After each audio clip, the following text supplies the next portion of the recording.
Christmas ಅಲ್ಲ. ಅಂದ್ರೆ ಒಳ್ಳೆ ಅಡಿಗೆ ಮಾಡಿಸಿ ಮನೆಗೆ ಕರೆದು ಅವ್ರು ಒಳ್ಳೆ ಔತಣ ಕೊಟ್ಟು ಆ ತರ ಅವ್ರನ್ನ ನಾವು ನೋಡ್ಕೊಳ್ತೀವಲ್ಲ. ಆದ್ರೆ ದೇವ್ರ ವಾಕ್ಯ ಏನ್ ಹೇಳುತ್ತೆ, ಕ್ರಿಸ್ಮಸ್ ಟೈಮಲ್ಲಿ ಅದು ಮಾಡೋದು ಸಂತೋಷನೇ, ಹಬ್ಬದ ಸಮಯದಲ್ಲಿ ಅದು ಮಾಡೋದು ಸಂತೋಷನೇ. ಆದರೆ ಅದಕ್ಕಿಂತ ಹೆಚ್ಚಾಗಿ ಬಡವರಿಗೆ, ಕಷ್ಟದಲ್ಲಿರುವವರಿಗೆ, ಸಮಸ್ಯೆಯಲ್ಲಿರುವವರಿಗೆ ಕೈ ಚಾಚಿ ನಮ್ಮ ಕೈಲಾದಷ್ಟು ಸಹಾಯ ಮಾಡ್ರಿ ಅಂತ ದೇವ್ರ ವಾಕ್ಯ ನಮಗೆ ಕಲಿಸ್ಕೊಡುತ್ತೆ. ಹಲ್ಲೆಲೂಯಾ. ಈ ಎಲ್ಲ ಆಚರಣೆಗಳು ಏನ್ ಹೇಳುತ್ತೆ ಅಂದ್ರೆ, ಇದು ಕ್ರಿಸ್ಮಸ್ ಅಲ್ಲಿ, ನಿಜವಾದ ಕ್ರಿಸ್ಮಸ್ ಅಲ್ಲಿ ನಾವು ಮಾಡಬೇಕಾದ ಕಾರ್ಯಗಳು, ಬೈಬಲ್ ಹೇಳುವಂತ ಕ್ರಿಸ್ಮಸ್. ಆದ್ರೆ ಬಹಳ ಜನರು ಏನ್ ಮಾಡ್ತಿದ್ದಾರೆ, ಕ್ರಿಸ್ಮಸ್ ಅಂದ್ರೆ ಪ್ರತಿ ವರ್ಷದ ಆಚರಣೆಯ ಪ್ರಕಾರ ಕ್ರಿಸ್ಮಸ್ ಮಾಡ್ತಾರೆ. ಪ್ರತಿ ವರ್ಷದ ಆಚರಣೆ, ಅಪ್ಪ 25ನೇ ತಾರೀಕು ಬಂತು, 25ನೇ ತಾರೀಕು ಬಂದ್ಮೇಲೆ ಆಚಾರದ ಪ್ರಕಾರ ಆ ಆಚರಣೆಗಳೇನಿದೆಯಲ್ಲ ಅದರ ಪ್ರಕಾರ ಮಾಡ್ತಾ ಹೋಗ್ತಾರೆ. ಆದ್ರೆ ವಾಕ್ಯ ಹೇಳುತ್ತೆ, ದೇವರ ವಾಕ್ಯ ಹೇಳುತ್ತೆ, ಆ ಕ್ರಿಸ್ಮಸ್ ಅನ್ನೋದು ಆಚರಣೆ ಆಗಬಾರ್ದು, ಕ್ರಿಸ್ಮಸ್ ಅನ್ನೋದು ಆತ್ಮಿಕತೆ ಆಗ್ಬೇಕು. ಏನಾಗ್ಬೇಕು? ಕ್ರಿಸ್ಮಸ್ ಅನ್ನೋದು ಆಚರಣೆ ಆಗಬಾರ್ದು, ಕ್ರಿಸ್ಮಸ್ ಅನ್ನೋದು ಆತ್ಮಿಕತೆ ಆಗ್ಬೇಕು. ಆತ್ಮಿಕವಾಗಿ ದೇವರನ್ನು ಆರಾಧಿಸುವಂತ ದಿನಗಳಾಗಬೇಕು. ಬೈಬಲ್ ಅಲ್ಲಿ ಬಹಳ ಜನರು ಯೇಸು ಸ್ವಾಮಿ ಹುಟ್ಟುವಂತ ಸಮಯದಲ್ಲಿ, ಯೇಸು ಸ್ವಾಮಿ ಮರಿಯಳ ಗರ್ಭದಲ್ಲಿ ಹುಟ್ಟಿ ಬಂದ್ರು.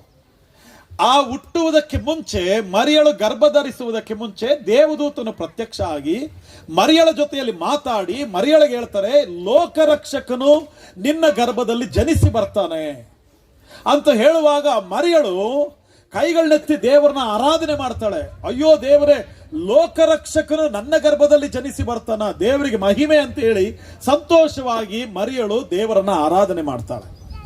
ಅಲ್ಲಿ ಕುರಿ ಕಾಯುವಂತ ಜನರು, ಸ್ವಲ್ಪ ಜನರು ಅಲ್ಲಿ ಕೂತಿದ್ರೆ, ಯೇಸು ಸ್ವಾಮಿ ಹುಟ್ಟಿದ ನಂತರ ಅದೇ ದೇವದೂತ ಆ ಕುರಿ ಕಾಯುವ ಜನರಿಗೆ ಹೋಗಿ ಹೇಳ್ದ, ಯೇಸು ಸ್ವಾಮಿ ಇಂಥ ಸ್ಥಳದಲ್ಲಿ ಹುಟ್ಟಿ ಬಂದಿದ್ದಾರೆ, ನೀವು ಹೋಗಿ ಯೇಸು ಸ್ವಾಮಿನ ಕಾಣಬಹುದು ಅಂತ ಹೇಳಿದ್ರೆ, ಅವ್ರೇನ್ ಮಾಡಿದ್ರು, ಕುರಿಮರಿಗಳಲ್ಲಿ ಕೆಲವು ಶ್ರೇಷ್ಠವಾದ ಕುರಿಮರಿಗಳನ್ನ ತಗೊಂಡು ಯೇಸು ಸ್ವಾಮಿ ಹತ್ರ ಹೋಗಿ ಆತನ ಪಾದದ ಬಳಿಯಲ್ಲಿಟ್ಟು ಯೇಸು ಸ್ವಾಮಿಯ ಪಾದಕ್ಕೆ ಅಡ್ಡ ಬಿದ್ದು ದೇವರನ್ನ ಆರಾಧನೆ ಮಾಡ್ತಾರೆ.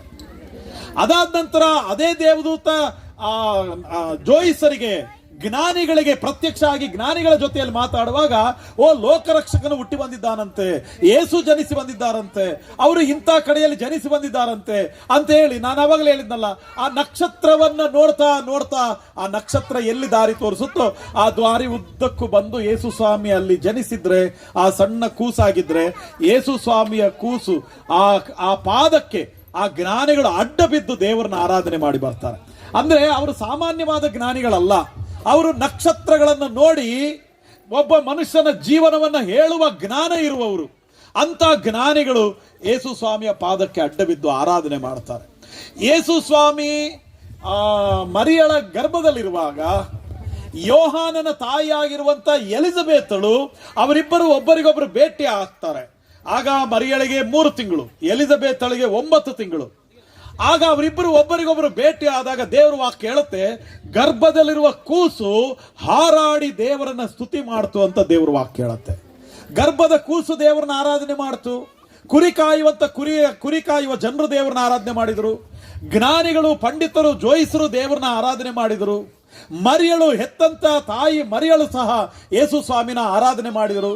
ದೇವರ ಮಕ್ಕಳೇ, ಕ್ರಿಸ್ಮಸ್ ಅಂದ್ರೆ ನಾವು ಕರ್ತನನ್ನ ಆರಾಧಿಸುವ ದಿವಸವೇ ಕ್ರಿಸ್ಮಸ್. ನಾವು ದೇವರನ್ನ ಆರಾಧನೆ ಮಾಡೋ ದಿನನೇ ಕ್ರಿಸ್ಮಸ್. ಯಾಕೆ ಜ್ಞಾನಿಗಳು ಹೋಗಿ ಆರಾಧನೆ ಮಾಡಿದ್ರು, ಯಾಕೆ ಜ್ಞಾನಿಗಳು ಹೋಗಿ ಅಡ್ಡ ಬಿದ್ರು ಅಂದ್ರೆ ಅದೇನ್ ತೋರಿಸುತ್ತೆ, ಜ್ಞಾನಿಗಳಿಗಿಂತ ಮಹಾಜ್ಞಾನಿ ಹುಟ್ಟಿ ಬಂದಿದ್ದಾನಂತ ತೋರಿಸುತ್ತೆ. ಈ ಕುರಿ ಕಾಯುವ ಜನರು ಹೋಗಿ ಅಲ್ಲಿ ಯಾಕೆ ಅವರು ಅಡ್ಡ ಬಿದ್ದು ಆರಾಧನೆ ಮಾಡಿದ್ರು, ಅದೇನ್ ತೋರಿಸುತ್ತೆ ಅಂದ್ರೆ ಎಲ್ಲ ಬಡವರನ್ನ ರಕ್ಷಿಸುವುದಕ್ಕಾಗಿ ನಾನು ಈ ಲೋಕಕ್ಕೆ ಜನಿಸಿ ಬಂದಿದ್ದೇನೆ ಅಂತ ತೋರಿಸುತ್ತೆ. ಪ್ರತಿ ತಾಯಿಗೂ, ಪ್ರತಿ ಅಕ್ಕನಿಗೂ, ಪ್ರತಿ ಸ್ತ್ರೀಯರಿಗೂ, ಪ್ರತಿ ಪುರುಷರಿಗೂ, ಪ್ರತಿ ವಯಸ್ಸಾದವರಿಗೂ, ಪ್ರತಿಯೊಬ್ಬರಿಗೂ ಸಹ ನಾನೇ ದೇವರು ಅನ್ನುವುದನ್ನು ಪ್ರಕಟಿಸಲಿಕ್ಕೆ ಯೇಸು ಸ್ವಾಮಿ ಗೋದಲಿಯಲ್ಲಿ ಆತನು ಜನಿಸಿ ಬರ್ತಾನೆ. ಅದಕ್ಕೋಸ್ಕರ ಕ್ರಿಸ್ಮಸ್ ಅನ್ನೋದು ಕೇವಲ ನಮಗೋಸ್ಕರ ಮಾತ್ರ ಮಾಡಿ ಹಬ್ಬ ಅಲ್ಲ. ಕೆಲವು ಹಬ್ಬಗಳು ಜಿಲ್ಲೆಗಳಿಗೆ ಸಂಬಂಧಪಟ್ಟಿರುತ್ತೆ, ಕೆಲವು ಹಬ್ಬಗಳು ಗ್ರಾಮಕ್ಕೆ ಮಾತ್ರ ಸಂಬಂಧಪಟ್ಟಿರುತ್ತೆ. ಪಕ್ಕದ ಗ್ರಾಮಕ್ಕೆ ಹಬ್ಬ ಇಲ್ಲ. ಅಂದ್ರೆ ಕೆಲವು ಗ್ರಾಮಗಳಿಗೆ ಹಬ್ಬಗಳಿದೆ, ಕೆಲವು ತಾಲೂಕುಗಳಿಗೆ ಹಬ್ಬಗಳಿದೆ, ಕೆಲವು ಜಿಲ್ಲೆಗಳಿಗೆ ಹಬ್ಬ ಇದೆ, ಕೆಲವು ರಾಜ್ಯಗಳಿಗೆ ಹಬ್ಬ ಇದೆ. ಈ ರಾಜ್ಯದಲ್ಲಿ ಮಾಡುವ ಹಬ್ಬ ಪಕ್ಕದ ರಾಜ್ಯದಲ್ಲಿ ಮಾಡಲ್ಲ. ಪಕ್ಕದ ರಾಜ್ಯದಲ್ಲಿ ಮಾಡುವ ಹಬ್ಬಗಳನ್ನ ನಮ್ಮ ರಾಜ್ಯದಲ್ಲಿ ನಾವು ಮಾಡಲ್ಲ. ಒಂದು ದೇಶ ಮಾಡುವಂತ ಹಬ್ಬ ಇನ್ನೊಂದು ದೇಶ ಮಾಡಲ್ಲ. ಆದ್ರೆ ಇಡೀ ಪ್ರಪಂಚವೇ ಹಬ್ಬವನ್ನ ಆಚರಣೆ ಮಾಡುವಂತ ಒಂದು ದಿವಸ ಇದೆ ಅಂದ್ರೆ ಅದು ಕ್ರಿಸ್ಮಸ್. ಈ ದಿವಸ ಇಡೀ ಪ್ರಪಂಚವೇ ಕ್ರಿಸ್ಮಸ್ ಅನ್ನ ಆಚರಣೆ ಮಾಡುತ್ತೆ. ಕ್ರಿಸ್ಮಸ್ ಅಂದ್ರೆ ಅದು ಸಾರ್ವತ್ರಿಕವಾದಂತ ಹಬ್ಬ, ಎಲ್ಲರೂ ಆಚರಿಸುವಂತ ಹಬ್ಬ, ಎಲ್ಲರೂ ಆರಾಧಿಸುವಂತ ಹಬ್ಬ. ಕ್ರಿಸ್ಮಸ್ ಅಂದ್ರೆ ಅದು ಚಾರಿತ್ರಿಕವಾದ ಹಬ್ಬ. ಎಂತ ಹಬ್ಬ ಅದು?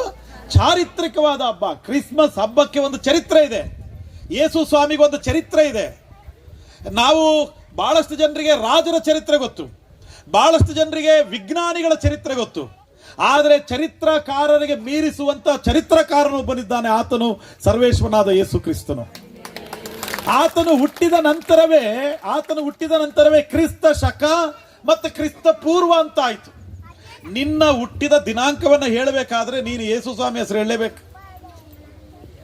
ನನ್ನ ಹುಟ್ಟಿದ ದಿನಾಂಕ ಹೇಳ್ಬೇಕಂದ್ರೆ ನಾನು ಯೇಸು ಸ್ವಾಮಿ ಹೆಸರು ಹೇಳ. ಕ್ರಿಸ್ತ ಶಕ ಅಂದ್ರೆ ಕ್ರಿಸ್ತನು ಜನಿಸಿದ ನಂತರ ಇಷ್ಟು ವರ್ಷಗಳಲ್ಲಿ ನಾನು ಹುಟ್ಟಿದ್ದು ಅಂತ ಹೇಳ್ತೀವಿ ನಾವು. ಅದರ ಅರ್ಥ ಕ್ರಿಸ್ತ ಪೂರ್ವ ಅಂದ್ರೆ ಕ್ರಿಸ್ತನು ಹುಟ್ಟುವುದಕ್ಕೆ ಮುಂಚಿತವಾಗಿ ಇಷ್ಟು ವರ್ಷಗಳ ಮುಂಚೆ ಇಂಥ ಒಬ್ಬ ರಾಜನಿದ್ದ ಅಂತ ಚರಿತ್ರೆ ಹೇಳುತ್ತೆ. ಚರಿತ್ರೆಯ ಕೇಂದ್ರ ಬಿಂದು ಯೇಸು ಕ್ರಿಸ್ತನಾಗಿದ್ದನು. ಅನೇಕ ಚರಿತ್ರಕಾರರು ಯೇಸು ಸ್ವಾಮಿಯ ಚರಿತ್ರೆಯನ್ನ ಬಹಳ ಸುಂದರವಾಗಿ, ಬಹಳ ಅದ್ಭುತವಾಗಿ ಬರೆದು ನಮಗೆ ತೋರಿಸಿಕೊಟ್ರು. ಅಲೆಕ್ಸಾಂಡರ್ ಇದ್ದಾನೆ ಅಂತ ನಾವು ನಂಬ್ತೀವಿ, ಯಾಕಂದ್ರೆ ಚರಿತ್ರಕಾರರು ಬರೆದಿದ್ದಾರೆ, ನಾವು ಅವ್ರನ್ನ ನೋಡಿಲ್ಲ. ನಮ್ಮ ಯಾವುದು ಮೈಸೂರು ಅರಮನೆ ರಾಜ ಯಾರು, ಕೃಷ್ಣದೇವ ಒಡೆಯರು, ಅವ್ರು ಇದ್ದಾರೆ ಅಂತ ನಾವು ನಂಬ್ತೀವಿ, ಯಾಕಂದ್ರೆ ಚರಿತ್ರಕಾರರು ಬರೆದಿದ್ದಾರೆ, ನಾವು ಅವ್ರನ್ನ ನೋಡಿಲ್ಲ, ಮುಖಾಮುಖಿಯಾಗಿ ನೋಡಿಲ್ಲ. ಆದ್ರೆ ಯಾರೋ ಒಬ್ಬ ಇಬ್ಬರು ಚರಿತ್ರಕಾರರು ಅವ್ರ ಬಗ್ಗೆ ಬರೆದಿರ್ಬೋದು. ಆದ್ರೆ ಅನೇಕ ಚರಿತ್ರಕಾರರು ಬರೆದಿರುವಂತ ಒಬ್ಬ ಚರಿತ್ರೆಯನ್ನು ಸೃಷ್ಟಿ ಮಾಡಿದವರಂದ್ರೆ ಸರ್ವೇಶ್ವರನಾದ ಯೇಸು ಸ್ವಾಮಿನೇ ಆಗಿದ್ದಾನೆ. ಚರಿತ್ರೆಗೆ ಆಧಾರ ಮತ್ತು ಸಮಸ್ತಕ್ಕೂ ಆಧಾರ ಯೇಸು ಕ್ರಿಸ್ತನೇ ಆಗಿದ್ದಾನ್ರಿ. ಕ್ರಿಸ್ಮಸ್ ಅಂದ್ರೆ ಅದು ಆತ್ಮಿಕವಾದ ಹಬ್ಬ. ಕ್ರಿಸ್ಮಸ್ ಅಂದ್ರೆ ನಾನು ಹೇಳ್ತಿದ್ದೀನಿ ಸಾರ್ವತ್ರಿಕವಾದ ಹಬ್ಬ. ಕ್ರಿಸ್ಮಸ್ ಅಂದ್ರೆ ಚಾರಿತ್ರಿಕವಾದ ಹಬ್ಬ. ಕ್ರಿಸ್ಮಸ್ ಅಂದ್ರೆ ಅದು ಆತ್ಮೀಕವಾದ ಹಬ್ಬ. ಯೋಹಾನನ್ ಸುವಾರ್ತೆಯಲ್ಲಿ 4ನೇ ಅಧ್ಯಾಯ 24ನೇ ವಾಕ್ಯದಲ್ಲಿ ದೇವರು ವಾಕ್ಯ ಹೇಳುತ್ತೆ, ಆತನನ್ನ ಆರಾಧಿಸುವವರು ಸತ್ಯಕ್ಕೆ ತಕ್ಕ ಹಾಗೆ ಆತನನ್ನ ಆರಾಧಿಸಬೇಕು. ಆತನನ್ನ ಆರಾಧನೆ ಮಾಡೋರು ಹೆಂಗೆ ಆರಾಧನೆ ಮಾಡಬೇಕು? ಸತ್ಯಕ್ಕೆ ತಕ್ಕ ಹಾಗೆ ಆರಾಧನೆ ಮಾಡಬೇಕು. ಅಲ್ಲಿ ಒಬ್ಬ ಸ್ತ್ರೀ ಹಿಂಗೆ ಹೇಳ್ತಾಳೆ. ಅಲ್ಲಿರುವಂತ ಕೆಲವು ಜನರು ಯೇಸು ಸ್ವಾಮಿಯ ಶಿಷ್ಯರಲ್ಲಿದ್ರೆ ಯೇಸು ಸ್ವಾಮಿ ಬಂದು ಆ ಸ್ತ್ರೀ ಜೊತೆ ಮಾತಾಡುವಾಗ ಆ ಸ್ತ್ರೀ ಹೇಳ್ತಾಳೆ, ನಮ್ಮ ಊರಿನಲ್ಲಿ ಕೆಲವರು ಇದ್ದಾರೆ, ಅವರು ಗುಡ್ಡದ ಕಡೆಗೆ ಹೋಗಿ ಅಲ್ಲಿ ದೇವರನ್ನ ಆರಾಧನೆ ಮಾಡಿ ಬರ್ತಾರೆ. ಅಂದ್ರೆ ಅವಳು ಹೇಳುವಂತ ಶಬ್ದದ ಅರ್ಥ ಏನಂದ್ರೆ ಗುಡ್ಡದ ಕಡೆಗೆ ಹೋಗಿ ದೇವರನ್ನ ಆರಾಧನೆ ಮಾಡಿ, ಹಬ್ಬ ಮಾಡಿ, ಜಾತ್ರೆ ಮಾಡಿ, ಆಚರಣೆ ಮಾಡಿ ಅವರು ಬರ್ತಾರೆ ಅಂತ ಅವಳು ಹೇಳ್ತಾಳೆ. ಅಂದ್ರೆ ಈ ಕ್ರಿಸ್ಮಸ್ ಅಂದ್ರೆ ಅದು ಆತ್ಮೀಕವಾದ ಹಬ್ಬ. ಆವಾಗ ಯೇಸು ಸ್ವಾಮಿ ಹೇಳಿದ್ರು, ಅಮ್ಮ ನಿಮ್ಮ ಊರಿನವರು ಗುಡ್ಡದ ಮೇಲೆ ಹೋಗಿ ಆರಾಧನೆ ಮಾಡ್ತಾರಲ್ಲ, ಅದೇ ಆರಾಧನೆಯನ್ನ ಸತ್ಯಕ್ಕೆ ತಕ್ಕ ಹಾಗೆ ಆತ್ಮೀಕ ರೀತಿಯಲ್ಲಿ ಆರಾಧನೆಯನ್ನು ಮಾಡಬೇಕು. ಅದು ನಿಜವಾದ ಹಬ್ಬ. ನಾವು ಪ್ರತಿ ಕ್ರಿಸ್ಮಸ್ ಅಲ್ಲಿ ಆಚರಣೆ ಪ್ರಕಾರ ಮಾಡುವಂಥದ್ದಲ್ಲ, ಪ್ರತಿ ದಿವಸ ನಮಗೆ ಅದು ಕ್ರಿಸ್ಮಸ್ ಆಗಿರಬೇಕು. ಪ್ರತಿ ದಿವಸ ನಮ್ಮ ಭಕ್ತಿಯ ಜೀವನದಲ್ಲಿ ನಾವು ಜೀವಿಸಬೇಕು. ನಾನೊಂದೆರಡು ವಿಷಯ ಹೇಳಿ ನಾನು ನಿಲ್ಲಿಸ್ತೀನಿ. ಯಾಕೆ ಯೇಸು ಈ ಲೋಕಕ್ಕೆ ಬಂದರು, ಬರುವ ಅವಶ್ಯಕ, ನಾನು ಹಬ್ಬದ ಬಗ್ಗೆ ಇಷ್ಟೆಲ್ಲ ನಾನು ಹೇಳಿದೆ. ಈಗ ಯೇಸು ಸ್ವಾಮಿ ಈ ಲೋಕಕ್ಕೆ ಮಗುವಾಗಿ ಯಾಕೆ ಜನಿಸಿ ಬರಬೇಕಿತ್ತು? ಮೊದಲನೇ ಕಾರಣ, ನಮ್ಮೆಲ್ಲರ ಪಾಪಗಳನ್ನ ಬಿಡಿಸಿ ರಕ್ಷಿಸುವುದಕ್ಕೋಸ್ಕರ ಯೇಸು ಮನುಷ್ಯನಾಗಿ ಈ ಲೋಕಕ್ಕೆ ಜನಿಸಿ ಬರಬೇಕಾಯಿತು. ಲೂಕನ ಸುವಾರ್ತೆ 19ನೇ ಅಧ್ಯಾಯ 10ನೇ ವಾಕ್ಯದಲ್ಲಿ ಹಿಂಗೆ ಹೇಳುತ್ತೆ, ದೇವಕುಮಾರನು ಕೆಟ್ಟು ಹೋಗಿರುವುದನ್ನು ಹುಡುಕಿ ರಕ್ಷಿಸುವುದಕ್ಕಾಗಿ ಬಂದನು. ನಮ್ಮೆಲ್ಲರ ಪಾಪಗಳನ್ನು ನಿವಾರಿಸುವುದಕ್ಕಾಗಿ, ಲೋಕದ ಶಾಪಗಳನ್ನ ನಿವಾರಿಸುವುದಕ್ಕಾಗಿ, ಪಾಪಗಳನ್ನು ತೆಗೆದುಹಾಕುವುದಕ್ಕಾಗಿ, ಪಾಪಗಳಿಂದ ಶಾಪಗಳಿಂದ ಮುಕ್ತಿ ಕೊಡುವುದಕ್ಕಾಗಿ ಯೇಸು ಸ್ವಾಮಿ ಈ ಲೋಕಕ್ಕೆ ಜನಿಸಿ ಬರಬೇಕಾಯಿತು. ಪಾಪ ಪರಿಹಾರ ಇಲ್ಲದೆ, ರಕ್ತಧಾರೆ ಇಲ್ಲದೆ ಪಾಪ ಪರಿಹಾರ ಇಲ್ಲ. ರಕ್ತ ಚೆಲ್ಲದೆ ಹೋದರೆ ಪಾಪ ಪರಿಹಾರ ಸಿಕ್ಕಲ್ಲ. ಅದಕ್ಕೆ ಹಿರಿಯರು ಏನ್ ಮಾಡಿದ್ರು? ಕುರಿಗಳ ರಕ್ತವನ್ನು ಕೊಟ್ಟರು, ಕೋಳಿಗಳ ರಕ್ತವನ್ನು ಕೊಟ್ಟರು, ಪ್ರಾಣಿಗಳ ರಕ್ತವನ್ನು ಕೊಟ್ಟರು. ಆ ರಕ್ತದಿಂದ ಮನುಷ್ಯನ ಪಾಪಗಳ ಪರಿಹಾರ ಆಗಲಿಲ್ಲ. ಒಬ್ಬ ನೀತಿವಂತನ ರಕ್ತ ಬೇಕಾಗಿತ್ತು. ಮೂಕ ಪ್ರಾಣಿಗಳು, ಮೂಕ ಪಕ್ಷಿಗಳು, ಅದರ ರಕ್ತದಿಂದ ಪಾಪಗಳ ಪರಿಹಾರ ಆಗಲ್ಲ. ಒಬ್ಬ ನೀತಿವಂತನ ರಕ್ತ ಬೇಕಾಗಿತ್ತು. ನೀತಿವಂತನ ಯಾರಿದ್ದಾರೆ ಈ ಲೋಕದಲ್ಲಿ ಅಂತ ಹುಡುಕಿದ್ರೆ ಒಬ್ಬನು ನೀತಿವಂತನು ಸಿಗಲಿಲ್ಲ. ಆಗ ದೇವರು ತಾನೇ, ಯೇಸು ತಾನೇ ಮನುಷ್ಯನಾಗಿ ಆತನು ಈ ಲೋಕಕ್ಕೆ ಬರಬೇಕಾಯಿತು. ಮನುಷ್ಯರ ಪಾಪಗಳನ್ನ ನಿವಾರಿಸಿ ತೊಳೆಯುವುದಕ್ಕೋಸ್ಕರ ದೇವರೇ ಮನುಷ್ಯನಾಗಿ ಈ ಲೋಕಕ್ಕೆ ಬರಬೇಕಾಯಿತು. ಈ ಲೋಕದಲ್ಲಿ ಮಗುವಾಗಿ ಜನಿಸಿ ಬಂದರು.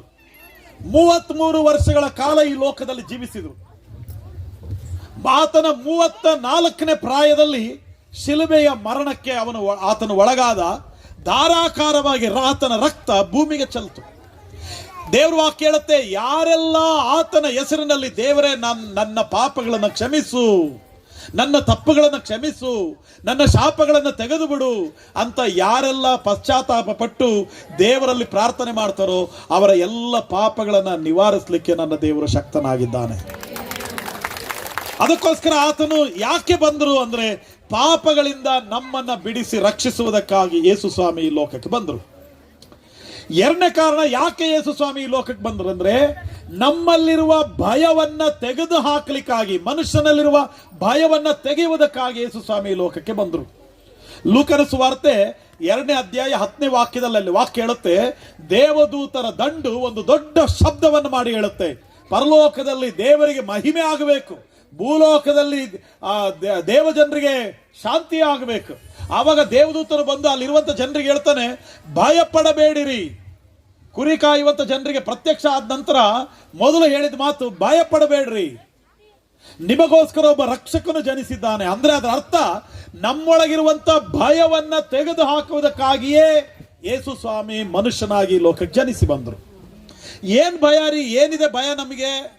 ಬಹಳಷ್ಟು ಜನರಿಗೆ ಭಯ, ಭವಿಷ್ಯತ್ತಿನಲ್ಲಿ ಏನಾಗ್ತದೋ, ಮುಂದಿನ ದಿನಗಳಲ್ಲಿ ಏನ್ ನಡೀತದೋ ಅನ್ನುವಂಥ ಭಯ, ಜೀವನದಲ್ಲಿ ಏನಾಗುತ್ತೋ ಅನ್ನುವಂಥ ಭಯ, ಮಕ್ಕಳಲ್ಲಿ ಏನ್ ನಡೀತದೋ ಅನ್ನುವಂಥ ಭಯ, ಸಮಾಧಾನ ಇಲ್ಲ, ಸಂತೋಷ ಇಲ್ಲ, ನಾವು ಸೋತು ಬಿಡ್ತೀವೇನೋ ಅನ್ನುವಂಥ ಭಯ, ಮರಣದ ಭಯ, ರೋಗದ ಭಯ, ಕಷ್ಟಗಳ ಭಯ.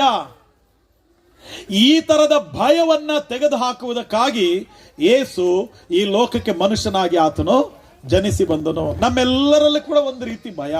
ಲೋಕದಲ್ಲಿರುವ ಪ್ರತಿ ಮನುಷ್ಯನಿಗೆ ನೀವು ನೋಡ್ರಿ, ಎಲ್ಲರಿಗೂ ಭಯ. ಅವನು ಶ್ರೀಮಂತನಿರ್ಲಿ, ಅಧಿಕಾರಿ ಇರಲಿ, ಅವನ ಏನು ಇಲ್ಲದವನಾಗಿರ್ಲಿ, ಎಲ್ಲವೂ ಇರುವವನಾಗಿರ್ಲಿ, ಎಲ್ಲವೂ ಇರುವವನಿಗೊಂದು ಭಯ. ಆದರೆ ಏನು ಇಲ್ಲದವನಿಗೆ ಮತ್ತೊಂದು ಭಯ. ಎಲ್ಲ ಭಯವನ್ನ ನೀಗಿಸ್ಲಿಕ್ಕೆ ನನ್ನ ದೇವರು ಶಕ್ತನಾಗಿದ್ದಾನೆ.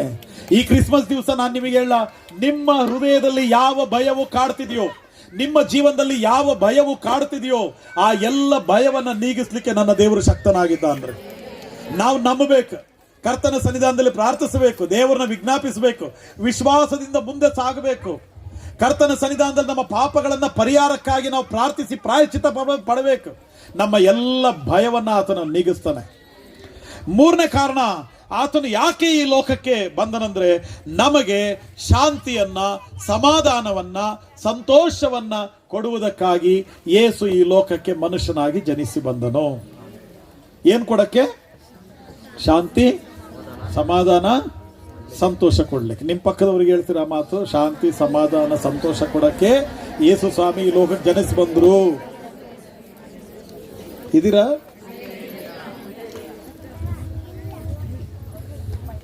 ಸಮಾಧಾನ ಕೊಡಕ್ಕಾಗಿ ಯೇಸು ಸ್ವಾಮಿ ಈ ಲೋಕಕ್ಕೆ ಜನಿಸಿ ಬಂದರು. ಸಂತೋಷ ಕೊಡಕ್ಕೋಸ್ಕರ ಯೇಸು ಸ್ವಾಮಿ ಈ ಲೋಕಕ್ಕೆ ಜನಿಸಿ ಬಂದರು. ಬಹಳಷ್ಟು ಜನರು ಏನ್ ತಿಳಿತಾರಂದ್ರೆ, ಹಣ ಇದ್ರೆ ಅವರಿಗೆ ಸಂತೋಷ ರೀ, ಹಣ ಇದ್ರೆ ಸಂತೋಷ. ಎಲ್ಲಿವರೆಗೂ? ಹಣ ಖಾಲಿ ಆಗೋ ತನಕ. ಕೆಲವರಿಗೆ ಆಸ್ತಿ ತಗೊಂಡ್ರೆ ಸಂತೋಷ. ಎಲ್ಲಿವರೆಗೂ? ಅದು ಹಾಳಾಗೋ ತನಕ ರೀ. ಆಸ್ತಿ ನೋಡ್ರಿ, ನಾವಿವತ್ತು ಏನ್ ಸಂಪಾದನೆ ಮಾಡ್ತೀವೋ ಅದು ಯಾವುದನ್ನು ಕೂಡ ನಾವು ಒತ್ಕೊಂಡು ಹೋಗೋದಿಲ್ಲ. ಕೆಲವರು ಇದೆ ಆದ್ರೆ ಅನುಭವಿಸ್ಲಿಕ್ಕೆ ಆಗ್ತಿಲ್ಲ, ಆದ್ರೆ ಕೆಲವರಿಗಿಲ್ಲ, ಆದ್ರೆ ಅದಕ್ಕಿಂತಲೂ ಸಂತೋಷವಾಗಿದ್ದಾರೆ. ಆಸ್ತಿ ಅನ್ನುವುದು ಈ ಲೋಕದಲ್ಲಿ ಮನುಷ್ಯನಿಗೆ ಜೀವನ ಮಾಡಲಿಕ್ಕೆ ಮಾತ್ರನೇ ಅದು. ಆದ್ರೆ ಆಸ್ತಿಯೇ ನಮಗೆ ಸಂತೋಷ ಕೊಡುತ್ತೆ ಅಂದ್ರೆ ಅದು ತಪ್ಪು. ಹಣವೇ ನಮಗೆ ಸಂತೋಷ ಕೊಡುತ್ತೆ ಅಂದ್ರೆ ಅದು ತಪ್ಪು. ಕೆಲವರು ಹಣದಿಂದ ಸಂತೋಷ ಪಡ್ತಾರೆ, ಕೆಲವರು ಆಸ್ತಿಯಿಂದ ಸಂತೋಷ ಪಡ್ತಾರೆ, ಇನ್ನು ಕೆಲವರು ಮಕ್ಕಳಿಗೆ ಮದುವೆ ಮಾಡಿಕೊಟ್ಟವಲ್ಲ ಅಂತ ಸಂತೋಷ ಪಡ್ತಾರೆ, ಇನ್ನು ಕೆಲವರು ಅಯ್ಯೋ ನಾನು ವಿದೇಶ ಪ್ರಯಾಣ ಮಾಡಿ ಬಂದಲ್ಲ ಅಂತ ಸಂತೋಷ ಪಡ್ತಾರೆ. ಒಬ್ಬೊಬ್ಬರು ಒಂದೊಂದರಲ್ಲಿ ಸಂತೋಷ ಪಡ್ತಾರೆ. ಆದರೆ ಈ ಎಲ್ಲ ಸಂತೋಷವೂ ಕೂಡ ತಾತ್ಕಾಲಿಕವಾದದ್ದು. ಆ ಸಂತೋಷಕ್ಕೆ ಒಂದು ಕೊನೆ ಇದೆ ರೀ. ಆದರೆ ಯೇಸು ಸ್ವಾಮಿ ಕೊಡುವಂತ ಸಂತೋಷ ಅದು ಯಾವತ್ತೂ ಕೊನೆ ಇಲ್ಲದ ಸಂತೋಷ, ಅದು ಶಾಶ್ವತವಾಗಿರುವಂತ ಸಂತೋಷ. Hallelujah, hallelujah. ಒಬ್ಬ ಮದನ ಕಟ್ಟಿ ಅನ್ನುವಂತ ಒಬ್ಬ ಮನುಷ್ಯ ಮುಂಬೈಯಲ್ಲಿ, ಅವನು ಬಹಳ ಕಷ್ಟಕ್ಕೆ ಒಳಗಾದರೆ, ಬಹಳ ಸಮಸ್ಯೆಗಳು ಒಳಗಾದ. ಅವನ ಜೀವನದಲ್ಲಿ ಸಂತೋಷ ಇಲ್ಲ, ನೆಮ್ಮದಿ ಇಲ್ಲ, ಅದಕ್ಕೆ ಅವನು ಏನ್ ಮಾಡ್ತಾನಂದ್ರೆ ಒಂದು ಲಾಫಿಂಗ್ ಕ್ಲಬ್ ಅಂತ ಸ್ಟಾರ್ಟ್ ಮಾಡ್ತಾನೆ.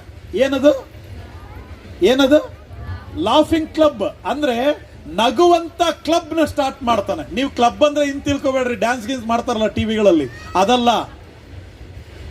ಜನಗಳು ಕೂಡಿ ಬರುವಂತ ಒಂದು ಸಮುದಾಯಕ್ಕೆ ಕ್ಲಬ್ ಅಂತ ಹೇಳ್ತಾರೆ. ಅವರು ಲಾಫಿಂಗ್ ಕ್ಲಬ್ ಅಂದ್ರು. ಲಾಫಿಂಗ್ ಕ್ಲಬ್ ಅಂದ್ರೆ ನಗುವಂತ ಕ್ಲಬ್. ಅದನ್ನ ಸ್ಥಾಪನೆ ಮಾಡ್ದ. ಇವನ ಉದ್ದೇಶ ಏನಂದ್ರೆ, ನನ್ನ ಜೀವನದಲ್ಲಿ ಈ ತರ ಕಷ್ಟ ಇದೆಯಲ್ಲ, ಸಮಸ್ಯೆ ಇದೆಯಲ್ಲ, ನನಗೆ ಇಷ್ಟೊಂದು ಕಣ್ಣೀರ್ ಇದೆಯಲ್ಲ, ಇದೇ ತರ ಅನೇಕ ಜನರಿದ್ದಾರೆ, ಅವರೆಲ್ಲರೂ ಕೂಡ ಒಂದು ಕಡೆ ಕೂಡಿ ಬರಲಿ. ಕೂಡಿ ಬಂದು ಏನ್ ಮಾಡೋದು, ಒಬ್ರಿಗೊಬ್ರು ಕಷ್ಟ ಹೇಳ್ಕೊಳಂಗಿಲ್ಲ. ಕೂಡಿ ಬರೋದು, ಒಬ್ರು ನೋಡಿ ಸುಮ್ಮನೆ ನಗೋದು ಹುಚ್ಚಿರ್ತಾರ, ಸುಮ್ಮನೆ ನಗೋದು, ಏನು ಮಾತಾಡಂಗಿಲ್ಲ. ಅದಕ್ಕೆ ಲಾಫಿಂಗ್ ಕ್ಲಬ್. ಆ ಕ್ಲಬ್ಗಳು ಪ್ರಪಂಚದಾದ್ಯಂತ 700 ಕ್ಲಬ್ಗಳನ್ನ ಸ್ಥಾಪನೆ ಮಾಡಿದ ಮನುಷ್ಯ. ಆ ಮನುಷ್ಯನಿಗೆ ಒಂದು ಇಂಟರ್ವ್ಯೂ ತಗೊಳ್ಳುವಾಗ ಅವನಿಗೆ ಕೇಳಿದ್ರು, ಇಷ್ಟೊಂದು ಕ್ಲಬ್ಗಳನ್ನ ನೀವು ಸ್ಥಾಪನೆ ಮಾಡಿದಿರಲ್ಲ, ನಿಮ್ ಜೀವನದಲ್ಲಿ ನಿಜವಾದ ಸಂತೋಷ ಇದೆಯಾ ಅಂತ ಕೇಳಿದ್ರು. ಅವಾಗ ಮತ್ತು ಹೇಳ್ದ, ಇನ್ನೂ 700 ಕ್ಲಬ್ಗಳನ್ನ ಸ್ಥಾಪನೆ ಮಾಡಿದ್ರು ಆ ನಿಜವಾದ ಸಂತೋಷ ನನಗೆ ಸಿಗ್ತಾ ಇಲ್ಲ ಅಂತ ಹೇಳ್ದ. ಮತ್ತೆ ಯಾಕೆ ನೀವು ಇದೆಲ್ಲ ಪ್ರಯತ್ನ ಮಾಡ್ತಿದ್ದೀರಿ ಅಂದ್ರೆ, ಬಹಳಷ್ಟು ಜನರು ನಂತರ ಇದ್ದಾರಲ್ಲ, ಒಂದಷ್ಟು ಸಂತೋಷ ಏನಾದ್ರೂ ಅವ್ರಿಗೆ ಸಿಗಬಹುದು, ಇಲ್ಲಿ ಸೇರಿ ಬಂದಾಗ ಆದ್ರೂ ಖುಷಿಯಾಗಿರ್ಬೋದು ಅಂತ ಲಾಫಿಂಗ್ ಕ್ಲಬ್ಗಳನ್ನ ನಾನು ಸ್ಥಾಪನೆ ಮಾಡಿದ್ದೀನಿ ಅಂದ್ರು. ದೇವ್ರ ಮಕ್ಕಳು, ನಾನು ಯಾಕೆ ಹೇಳ್ತಿದ್ದೀನಿ ಅಂದ್ರೆ, ಆ ತರದ 700 ಅಲ್ಲ 7,000 ಕ್ಲಬ್ಗಳನ್ನು ಅವರು ಸ್ಥಾಪನೆ ಮಾಡಿದ್ರು. ನಗು ಅನ್ನುವಂಥದ್ದು ದೇವರೇ ನಮಗೆ ಅನುಗ್ರಹ ಮಾಡಬೇಕು. ಸುಮ್ನೆ ನಗಕ್ ಬರಲ್ಲ ರೀ. ಸುಮ್ನೆ ನಕ್ರೇನಂತಾರೆ, ನೀವು ಯಾರು ತಗಾದ್ರು ಸುಮ್ಮನೆ ಹೋಗಿ ನಗಾಡ್ರಿ ನೋಡೋಣ, ಪಕ್ಕದವ್ರು ನೋಡಿ ಸುಮ್ಮನೆ ನಗರಿ ನೋಡೋಣ, ಯಾಕಂಗ್ ಮಾಡ್ತೀಯ ಅಂತಾರ ಅವರು. ಸುಮ್ಮನೆ ನಗ್ಲಿಕ್ಕೆ ಬರಲ್ಲ. ಆ ನಗು ಅನ್ನುವಂಥದ್ದು, ಸಂತೋಷ ಅನ್ನುವಂಥದ್ದು ದೇವರು ಕೊಟ್ಟ ವರ. ಅದು ನೀ ಕ್ರಿಸ್ಮಸ್ ಸಂದೇಶ ಏನು ಗೊತ್ತಾ, ಜೀವನ ಪೂರ್ತಿ ನಗ್ನಗ್ತಾ ಸಂತೋಷವಾಗಿ ಜೀವಿಸರಿ. ನಿಮ್ಮ ಜೀವನದಲ್ಲಿ ನಗು ಅನ್ನುವಂಥದ್ದು ದೇವರು ಶಾಶ್ವತವಾಗಿ ಬಿತ್ತಬೇಕು, ಶಾಶ್ವತವಾಗಿರ್ಬೇಕು. ಅದು 1 ಗಂಟೆಗೋಸ್ಕರ, 1 ದಿನಕ್ಕೋಸ್ಕರ ಸೀಮಿತವಾದದ್ದಲ್ಲ. ಕ್ರಿಸ್ಮಸ್ಸಿಗೋಸ್ಕರ ಈ ನಗು ಸೀಮಿತವಾದದ್ದಲ್ಲ. ಕ್ರಿಸ್ಮಸ್ಸಿಗೋಸ್ಕರ ಈ ಸಂತೋಷ ಸೀಮಿತವಾದದ್ದಲ್ಲ. 2023ರಿಂದ ತಿರುಗಿ ನಾವು ಮಣ್ಣಿಗೆ ಸೇರುವ ತನಕ ಈ ನಗು ನಮ್ಮ ಜೀವನದಲ್ಲಿ ಸ್ಥಾಪನೆ ಆಗ್ಬೇಕು. ಇದೀರಾ? ಇನ್ನೊಬ್ಬನಿದ್ದಾರೆ, ಇವನನ್ನು ನೋಡಿ ಅವನೇನ್ ಮಾಡ್ದ ಅಂದ್ರೆ, ಈ ತರ ಸಂತೋಷ ಸಿಗಲಿಲ್ಲ ಅಂತ ಅವನದು ಇಂಟರ್ವ್ಯೂ ನೋಡಿದ ನಂತರ ಈ ತರ ಸಂತೋಷ ಸಿಗಲಿಲ್ಲ ಅಂತ ಅವನೊಂದು ಕ್ಲಬ್ ಇಟ್ಟ. ಏನ್ ಗೊತ್ತಾ? ಕ್ರೈಯಿಂಗ್ ಕ್ಲಬ್ ಅಂತ ಇಟ್ಟ ಅವನು. ಏನ್ ಕ್ಲಬ್ ಅದು ಅಂದ್ರೆ, ಅಳುವಂತ ಕ್ಲಬ್ ಅಂತ ಇಟ್ಟಾರೆ ಅವನು. ಇಲ್ಲಿ ಜನ ನಗಲಿಕ್ಕೆ ಬರ್ತಿದ್ರಲ್ಲ, ಇವನೇನ್ ಮಾಡ್ತಿದ್ದ, ಅನೌನ್ಸ್ಮೆಂಟ್ ಕೊಡ್ತಿದ್ದ, ಎಲ್ಲರ ಅಲ್ಲಿ ಕೂಡ್ಕೊಂಡು ಆಳೋದು. ಯಾಕೆ ಆಳೋದು? ಅವ್ರ ಉದ್ದೇಶ ಏನಂದ್ರೆ, ಅತ್ರೆ ದುಃಖ ಎಲ್ಲ ಹೊರಗೆ ಹೋಗ್ಬಿಡತ್ತೆ, ನೋವೆಲ್ಲ ಹೊರಗೆ ಹೋಗ್ಬಿಡುತ್ತೆ, ಸಂತೋಷ ಒಳಗೆ ಬರುತ್ತೆ ಅಂತ ಅವರ ಉದ್ದೇಶ. ಕ್ರೈಯಿಂಗ್ ಕ್ಲಬ್ ಬಿಟ್ರು, ಲಾಫಿಂಗ್ ಕ್ಲಬ್ ಬಿಟ್ರು, ನಮ್ಮೊಳಗೆ ನಿಜವಾದ ಸಂತೋಷ ತರವನು ಸರ್ವೇಶ್ವರನಾದ ದೇವರೇ. ಆತನೇ ನಮಗೆ ನಗು, ಆತನೇ ನಮಗೆ ಸಂತೋಷವನ್ನು ಅನುಗ್ರಹ ಮಾಡಬೇಕು. ಬಹಳ ಜನರು ಸಂತೋಷಕ್ಕೋಸ್ಕರ ಡ್ರಗ್ಸಿಗೆ ಅಡಿಕ್ಟ್ ಆಗ್ತಾರೆ. ಬಹಳಷ್ಟು ಜನ ಸಂತೋಷಕ್ಕೋಸ್ಕರ ಏನು ಮದ್ಯಪಾನಕ್ಕೆ ಅಡಿಕ್ಟ್ ಆಗ್ತಾರೆ. ಬಹಳಷ್ಟು ಜನ ಸಂತೋಷಕ್ಕೋಸ್ಕರ ಮಾದಕ ದ್ರವ್ಯಗಳಿಗೆ ಅಡಿಕ್ಟ್ ಆಗ್ತಾರೆ. ನಾನು ಹೇಳ, ಈ ಲೋಕದಲ್ಲಿರುವ ಯಾವ ದುರಭ್ಯಾಸಗಳು ನಮಗೆ ಸಂತೋಷ ಕೊಡ್ಲಿಕ್ಕೆ ಸಾಧ್ಯ ಇಲ್ಲ. ಯಾವ ವ್ಯಸನಗಳು ನಮಗೆ ಸಂತೋಷ ಕೊಡ್ಲಿಕ್ಕೆ ಸಾಧ್ಯ ಇಲ್ಲ. ಯಾವ ವಿಚಾರಗಳಿಗೆ ನೀನು ರೂಢಿ ಬಿದ್ದರೂ ಕೂಡ, ನೀನು ಯಾವ ವಿಚಾರಕ್ಕೆ ರೂಢಿ ಬಿದ್ದಿದೆಯೋ ಅದು ನಿನಗೆ ಸಂತೋಷ ಕೊಡಲ್ಲ. ನಿನಗೆ ಸಂತೋಷ ಕೊಡಬೇಕು ಯೇಸು ಸ್ವಾಮಿ ಮಾತ್ರ. ನಾನು ಕೊನೆಗೆ ಇನ್ನೊಂದು ಲೈನ್ ನಾನು ಹೇಳಿ ನಾನು ನಿಲ್ಲಿಸ್ತೀನಿ. ಯೇಸು ನಿಜವಾದ ಆನಂದ ಕೊಡ್ಲಿಕ್ಕೆ ಈ ಲೋಕಕ್ಕೆ ಬಂದದ್ದು. ಆ ಆನಂದಕ್ಕೆ ಯೇಸು ಸ್ವಾಮಿ ಕೊಡುವ ಹೆಸರೇನಂದ್ರೆ, ಬೈಬಲ್ ಕೊಡುವ ಹೆಸರೇನಂದ್ರೆ ರಕ್ಷಣೆಯ ಆನಂದ. ಅದಕ್ಕೆ ಹೆಸರು ಕೊಡೋದೇನು ದೇವರು? ರಕ್ಷಣೆಯ ಆನಂದ. ರಕ್ಷಿಸಲ್ಪಟ್ಟ ಪ್ರತಿಯೊಬ್ಬರಿಗೆ ಅನುಗ್ರಹಿಸುವ ಆನಂದ. ಆ ರಕ್ಷಿಸಲ್ಪಟ್ಟವರು ಯಾರು? ನಾನು ಅವಾಗಲೇ ಹೇಳಿದ್ನಲ್ಲ, ಕರ್ತನೆ ನನ್ನ ಪಾಪಗಳನ್ನು ಕ್ಷಮಿಸು, ನಿನ್ನನ್ನು ಕರ್ತನೆಂದು ನಾನು ಸ್ವೀಕರಿಸಿ, ನಿನ್ನನ್ನು ಒಡೆಯನೆಂದು ಸ್ವೀಕರಿಸಿ, ನನ್ನ ಜೀವನದಲ್ಲಿ ನಿನ್ನನ್ನು ಹಿಂಬಾಲಿಸಿ ನಾನು ಜೀವಿಸ್ತೇನಂತ ಯಾರೆಲ್ಲ ನೀವು ತೀರ್ಮಾನಿಸಿ ಕೂತಿದ್ದೀರಲ್ಲ, ನಿಮಗೆ ಆತನು ಒಡೆಯನಾಗಿದ್ದಾನೆ, ನಿಮಗೆ ಆತನು ರಕ್ಷಕನಾಗಿದ್ದಾನೆ. ವಾಕ್ಯ ಹೇಳುತ್ತೆ, ಆ ರಕ್ಷಣೆ ಹೊಂದಿದ ನಿಮಗೆ ರಕ್ಷಣೆಯ ಆನಂದವನ್ನು ನನ್ನ ದೇವರು ಕೊಡ್ಲಿಕ್ಕೆ ಶಕ್ತನಾಗಿದ್ದಾನೆ. ಆ ರಕ್ಷಣೆಯ ಆನಂದದಲ್ಲಿ ಮುಂದೆ ಸಾಗ್ರಿ, ಆತ್ಮಿಕವಾದ ಆನಂದದಲ್ಲಿ ಮುಂದೆ ಸಾಗ್ರಿ. ವರ್ಷವೆಲ್ಲ ಅನೇಕ ಕಷ್ಟಗಳನ್ನ ದಾಟಿ ಬಂದಿರುವುದು 2023ರಲ್ಲಿ. ಅನೇಕ ಚಿಂತೆಗಳು ನಿಮ್ಮನ್ನು ಕಾಡ್ತಿರ್ಬೋದು. ಇವತ್ತು ವರ್ಷದ ಕೊನೆ ದಿನಮಾನಗಳಲ್ಲಿ ಕ್ರಿಸ್ಮಸ್ ಟೈಮಲ್ಲಿ ನಾನು ನಿಮಗೆ ಹೇಳಲಿಕ್ಕೆ ಬಯಸ್ತೇನೆ, ಆತನ ಮೇಲೆ ವಿಶ್ವಾಸವಿಡುವ ಪ್ರತಿ ಮನುಷ್ಯನ ಕಷ್ಟ, ಸಂಕಟ, ದುಃಖ, ನೋವು, ಕಣ್ಣೀರು, ಚಿಂತೆಗಳನ್ನ ಆತನು ಬಿಡಿಸಿ ಶಾಶ್ವತವಾದ ಆನಂದವನ್ನು ಕೊಡ್ಲಿಕ್ಕೆ ಆತನು ಶಕ್ತನಾಗಿದ್ದಾನೆ. ಇದನ್ನ ನಂಬಿ ನೀವು ಮುಂದೆ ಜೀವಿಸ್ರಿ. ಅದ್ಭುತವಾದ ಆಶೀರ್ವಾದಗಳನ್ನ ದೇವರು 2024ಕ್ಕೆ ನಿಮಗೋಸ್ಕರ ದೇವರು ಇಟ್ಟಿದ್ದಾರೆ. ಅದನ್ನು ನಾವು ನಂಬಿ ಮುಂದೆ ಸಾಗೋಣ. ದೇವರ ಮಕ್ಕಳೇ, ಕ್ರಿಸ್ಮಸ್ ಅಂದ್ರೆ ಸುಮ್ಮನೆ ಹಬ್ಬದ ಥರ ನಾವು ಆಚರಣೆ ಮಾಡೋದು ಬೇಡ, ಆತ್ಮೀಕವಾದ ಹಬ್ಬದ ಥರ ನಾವು ಆಚರಣೆ ಮಾಡ್ತಾ ಹೋಗೋಣ. ನಾವು ನೋಡ್ರಿ, ಬಹಳಷ್ಟು ಜನರು ಮನೆಗೆ ಪೇಂಟ್ ಮಾಡ್ತಾರೆ, ಒಳ್ಳೆ ಬಟ್ಟೆ ತಗೊಳ್ತಾರೆ, ಆಮೇಲೆ ಒಳ್ಳೆ ಅಡಿಗೆ ಮಾಡ್ತಾರೆ, ಏನೆಲ್ಲ ಮಾಡ್ತಾರೆ. ಆದ್ರೆ ನೀವು ಗಮನಿಸಿದ್ರ ತುಂಬಾ ಜನರು ಜೀವನದಲ್ಲಿ ಆ ಸಂತೋಷ ಇಲ್ಲ, ಆ ನಗು ಇಲ್ಲ. ಮೊದಲು ಹಬ್ಬಗಳನ್ನ ಆಚರಣೆ ಮಾಡ್ತಿದ್ವಿ ನಾವೆಲ್ಲರೂ ಸಹ, ಸಾಲಗಳನ್ನ ಮಾಡಿ, ಸಮಸ್ಯೆಗಳನ್ನ ಮಾಡಿಕೊಂಡು ಭಯಂಕರವಾಗಿ ದಿನಗಳನ್ನ, ಕಷ್ಟದ ದಿನಗಳನ್ನ ದಾಟಿ ಹೋಗ್ತಿದ್ವಿ. ಅಷ್ಟೆಲ್ಲ ನಾವು ಮಾಡಿದ್ರು ಸಹ ನಮ್ಮ ಜೀವನದಲ್ಲಿ ಸಂತೋಷ ಇಲ್ಲ.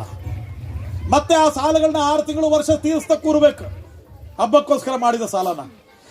ಕ್ರಿಸ್ಮಸ್ ಟೈಮಲ್ಲಿ ನಾನು ಹೇಳೋ ವಿಚಾರ ಏನು ಗೊತ್ತಾ, ಸಾಲ ಮಾಡಿ ಹಬ್ಬ ಮಾಡ್ರಿ ಅಂತಲ್ಲ, ನಾನು ಹೇಳ್ತೀನಿ, ಇರುವುದರಲ್ಲಿ ನೀವು ಹಬ್ಬ ಮಾಡ್ರಿ, ಸಂತೋಷ ಪಡ್ರಿ. ಅದು ಕ್ರಿಸ್ತನಲ್ಲಿ ಸಂತೋಷ ಪಡ್ರಿ. ನಿನ್ನ ನಗುವಿಗಿಂತ ದೊಡ್ಡ ಹಬ್ಬ ಯಾವುದೂ ಇಲ್ಲ, ಇದನ್ನು ತಿಳ್ಕೊಳ್ರಿ. ನಿನ್ನ ಸಂತೋಷಕ್ಕಿಂತ ದೊಡ್ಡ ಹಬ್ಬ ಯಾವುದೂ ಇಲ್ಲ. ನಿನ್ನ ಮನೆಯಲ್ಲಿ ನೀನು, ನಿನ್ನ ಹೆಂಡತಿ, ನಿನ್ನ ಮಕ್ಕಳು ಸಮಾಧಾನವಾಗಿ ಕುತ್ಕೊಂಡು ನೆಮ್ಮದಿಯಾಗಿ ಊಟ ಮಾಡಿ ನಿಮ್ಮ ಮುಖದಲ್ಲಿ ಒಂದು ಮಂದಹಾಸ ಬಂದ್ರೆ ಅದೇ ನಿಮ್ಮ ಜೀವನದಲ್ಲಿ ಹಬ್ಬ ರೀ. ಅದಕ್ಕಿಂತ ದೊಡ್ಡ ಹಬ್ಬ ಪ್ರಪಂಚದಲ್ಲಿ ಯಾವುದೂ ಇಲ್ಲ. ಈ ಕ್ರಿಸ್ಮಸ್ ಅಲ್ಲಿ ಅಂತ ಒಂದು ಅನುಭವ ದೇವರು ನಿಮಗೆ ಅನುಗ್ರಹ ಮಾಡಲಿ. ಅಂತ ಅನುಭವ ನಿಮ್ಮ ಕುಟುಂಬದಲ್ಲಿ ದೇವರ ಅನುಗ್ರಹ ಮಾಡಲಿ. ಯೇಸು ಸ್ವಾಮಿ ನಿಮ್ಮ ಜೀವನದಲ್ಲಿ ಇರಲಿ.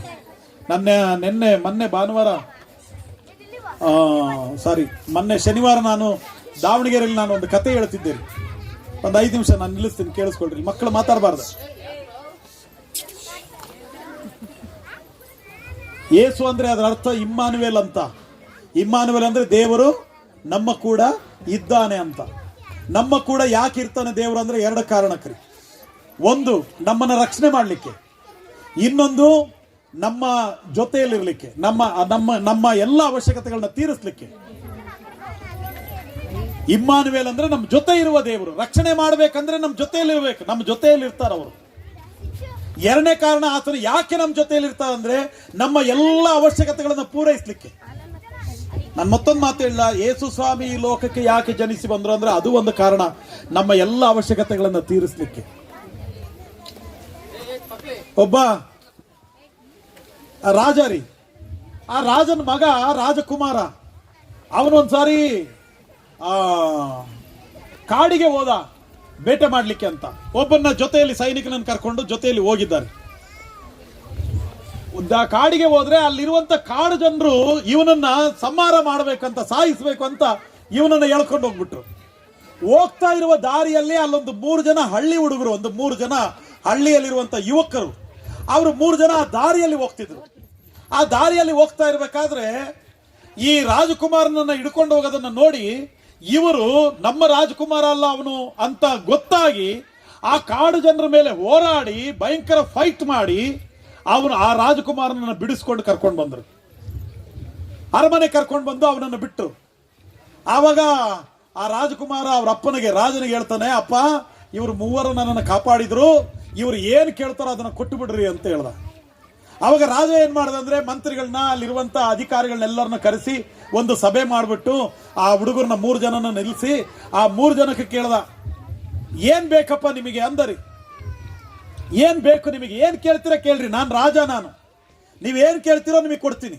ಏನ್ ಬೇಕು ಅಂದ್ರೆ ಒಬ್ಬನ ಹೇಳ್ತಾನೆ, ರಾಜರೇ, ನಾನು ನಮ್ಮ ಮನೆಯಲ್ಲಿ ಸಂಬಂಧ ನೋಡ್ತಿದ್ದಾರೆ, ಆದ್ರೆ ಮದುವೆ ಮಾಡ್ಲಿಕ್ಕೆ ಶಕ್ತಿ ಇಲ್ಲ ಅವರಿಗೆ, ಅದಕ್ಕೆ ನಾನು ಮದುವೆ ಆಗ್ಬೇಕು ಅಂತ ಹೇಳ್ದ ಅವನು. ಅದಕ್ಕೆ ರಾಜ ಏನ್ ಹೇಳ್ದ ಅಂದ್ರೆ ಅಲ್ಲಿರುವಂತ ಮಂತ್ರಿ ಕರೆದು, ನೋಡಪ್ಪ, ಈ ಊರಲ್ಲಿ ಯಾರು ಒಳ್ಳೆ ಹುಡುಗಿ ಇದ್ದಾಳೆ ನೋಡಿ, ಸಂಬಂಧ ನೋಡಿ ಅವನಿಗೆ ಮದುವೆ ಮಾಡ್ಬಿಡು, ಅದ್ರ ಖರ್ಚೆಲ್ಲ ನಾನೇ ಕೊಡ್ತೀನಿ, ಅವನಿಗೆ ಮದುವೆ ಮಾಡಪ್ಪ. ಅವನು ಇದ್ದ ಜಾಗದಲ್ಲೇ ಸಂಬಂಧವನ್ನು ನೋಡ್ದ, ಮುಂದಿನ ತಿಂಗಳಲ್ಲಿ ಮದುವೆ ಫಿಕ್ಸ್ ಮಾಡ್ದ. ಅದರ ಖರ್ಚುಗಳೆಲ್ಲ ರಾಜನ ಬೊಕ್ಕಸದಿಂದಲೇ ಬರುತ್ತೆ, ನೀನೇನ್ ಚಿಂತೆ ಮಾಡಬೇಡಪ್ಪ, ರಾಜನ ಮನೆಯಲ್ಲಿ ಹೆಂಗೆ ಮದುವೆ ಆಗುತ್ತೋ ಹಂಗೆ ನಿಮ್ಮ ಮನೆಯಲ್ಲಿ ಮದುವೆ ಆಗತ್ತೆ, ನೀನ್ ಚಿಂತೆ ಮಾಡಬೇಡ ಅಂದ. ಅವನಿಗೆ ಬಹಳ ಸಂತೋಷ ಆಯ್ತು. 2ನೇ ಅವನಿಗೆ ಕೇಳ್ದ, ನಿನಗೇನ್ ಬೇಕಪ್ಪ? ಆವಾಗ ಅವನು ಹೇಳ್ತಾನೆ, ನಮ್ಮ ಮನೇಲಿ ಬಹಳ ಬಡತನ ರೀ, ನಮಗೊಂದು ಉದ್ಯೋಗ ಇದ್ರೆ, ನನಗೊಂದು ಸ್ವಲ್ಪ ಕೆಲಸ ಸಿಕ್ಕರೆ ನಮ್ಮ ತಂದೆ ತಾಯಿಗಳನ್ನ ನಾನು ಸಾಕ್ಕೊಳ್ತೀನಿ, ನೋಡ್ಕೊಳ್ತೀನಿ, ನನಗೆ ಉದ್ಯೋಗ ಬೇಕಾಗಿತ್ತು. ಅವಾಗ ರಾಜ ಏನ್ ಮಾಡ್ತಾನೆ ಅಂದ್ರೆ ಮಂತ್ರಿ ಕರೆದು ಹೇಳ್ತಾನೆ, ಈ ಅರಮನೆಯಲ್ಲಿ ಏನಾದ್ರೂ ಒಂದು ಉದ್ಯೋಗ ಕೊಡ್ರಿ ಅವನಿಗೆ, ಎಲ್ಲರಿಗೂ ಎಷ್ಟು ಸಂಬಳ ಕೊಡ್ತಿದ್ದೀರೋ ಸ್ವಲ್ಪ ಜಾಸ್ತಿ ಕೊಡ್ರಿ ಸಂಬಳ ಅವನಿಗೆ. ಉದ್ಯೋಗ ಸಿಕ್ತರಿ ಅವನಿಗೆ, ಮುಗೀತು. ಮೂರನೇ ಅವನಿಗೆ ಕೇಳ್ದ, ನಿನಗೇನ್ ಬೇಕಪ್ಪ? ಅವಾಗ ಅವನು ಕೇಳ್ದ, ರಾಜರೇ ನನ್ನ ಕೋರಿಕೆನ ನೀವು ಕೇಳಿ ಮತ್ತೆ ಬಿಟ್ಟು ಬಿಡಬಾರ್ದು, ಅದನ್ನ ನೆರವೇರಿಸ್ಬೇಕು ನೀನು ಕೇಳಪ್ಪ, ನೀನೇನು ಕೇಳ್ತೀಯ ಕೇಳು, ನಾನು ನೆರವೇರಿಸ್ತೀನಿ. ಅವಾಗ ಅವನು ಹೇಳ್ತಾನೆ, ಏನಿಲ್ಲ ರಾಜರೇ, ತಿಂಗಳಿಗೆ ಒಂದ್ಸಾರಿ ಒಂದು ಊಟಕ್ಕೆ ನಮ್ಮ ಮನೆಗೆ ರಾಣಿನೂ ನೀವು ನಮ್ಮ ಮನೆಗೆ ಬಂದು ಊಟ ಮಾಡಿ ಹೋಗ್ಬೇಕು. ತಿಂಗಳಿಗೆ ಒಂದ್ಸಾರಿ, ವರ್ಷಕ್ಕೆ ಒಂದು ವರ್ಷ ಹಂಗೆ ಬಂದು ಹೋಗ್ಬೇಕು. ಎಷ್ಟು ಸರಿ ಬರ್ಬೇಕು? 12 ಸರಿ ಬಂದೋಗ್ರಿ, ಅಷ್ಟೇ ಸಾಕು. ಅಯ್ಯೋ ದೇವ್ರೆ, ಅದನ್ನ ಕೇಳಕ್ಕೆ ಯಾಕೋ ಇಷ್ಟ ಹಿಂದೆ ಮುಂದೆ ಮಾಡ್ತಿದ್ಯಾ?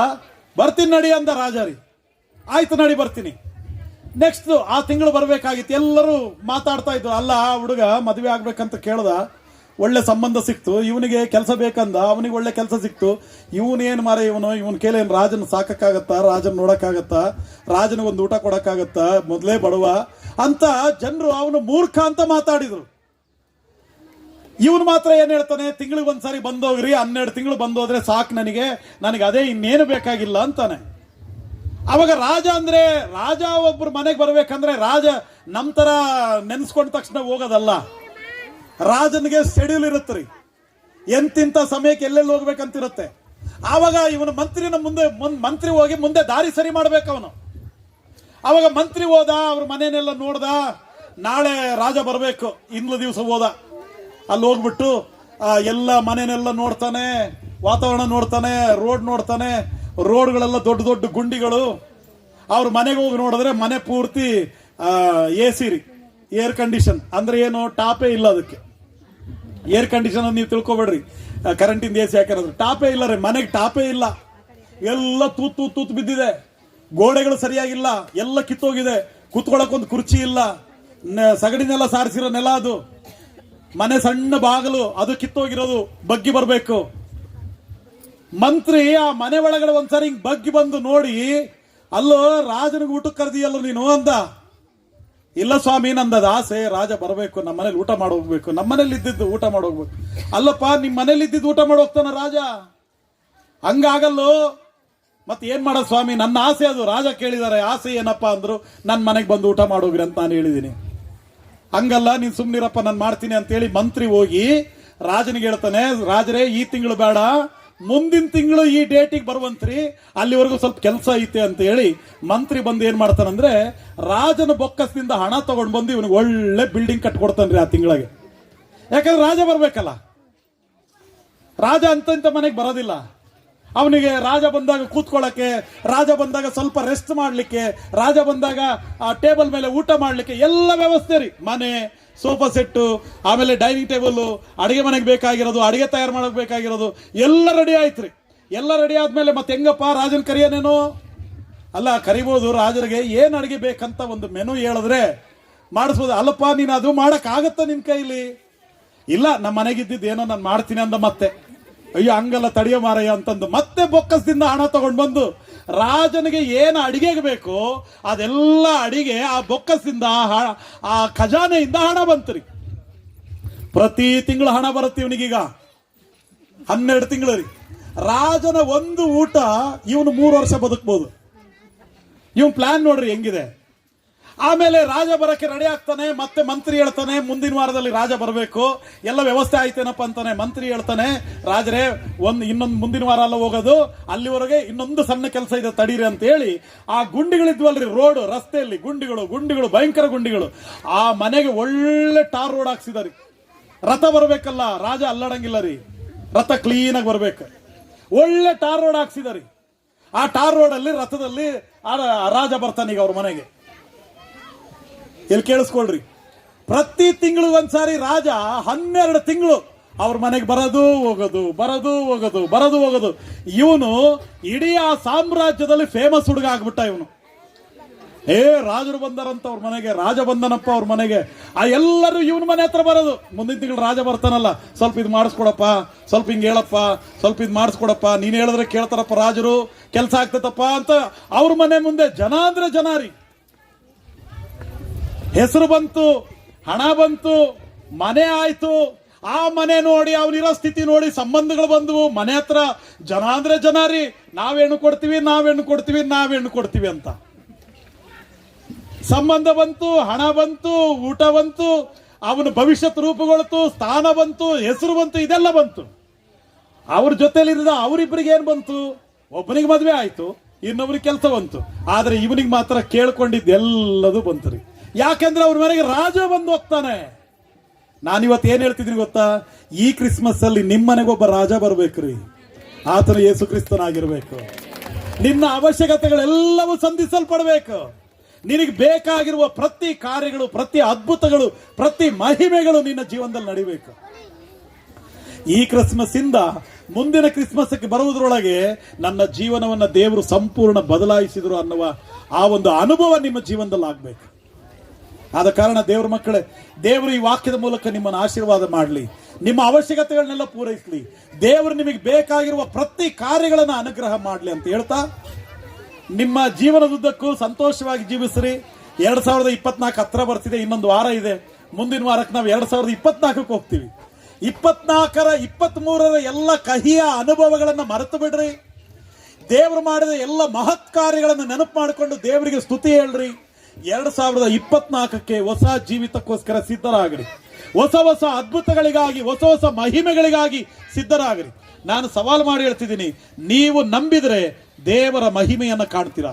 2024ರಲ್ಲಿ ನೀವು ನಂಬಿಕೆಯಿಂದ ಜೀವಿಸಿದ್ರೆ ದೇವರ ದೊಡ್ಡ ದೊಡ್ಡ ಮಹಿಮೆಯ ಕಾರ್ಯಗಳು ನಿಮ್ಮ ಜೀವನದಲ್ಲಿ ಆಗತ್ತೆ, ನಿಮ್ಮ ಮಕ್ಕಳ ಜೀವನದಲ್ಲಿ ಆಗತ್ತೆ, ನಿಮ್ಮ ಭವಿಷ್ಯತ್ತಿನಲ್ಲಿ ದೊಡ್ಡ ಕಾರ್ಯಗಳನ್ನು ನೀವು ನೋಡ್ತೀರಾ. ಈ ಪ್ರಕಾರ ದೇವರು ನಿಮ್ಮನ್ನು ಆಶೀರ್ವಾದ ಮಾಡಲಿ ಅಂತ ಹೇಳ್ತಾ, ನಿಮಗೆ ಕ್ರಿಸ್ಮಸ್ ಹಬ್ಬದ ಶುಭಾಶಯಗಳನ್ನು ಹೇಳಿ ನನ್ನ ವಾಕ್ಯಗಳನ್ನು ನಿಲ್ಲಿಸ್ತಾ ಇದ್ದೀನಿ.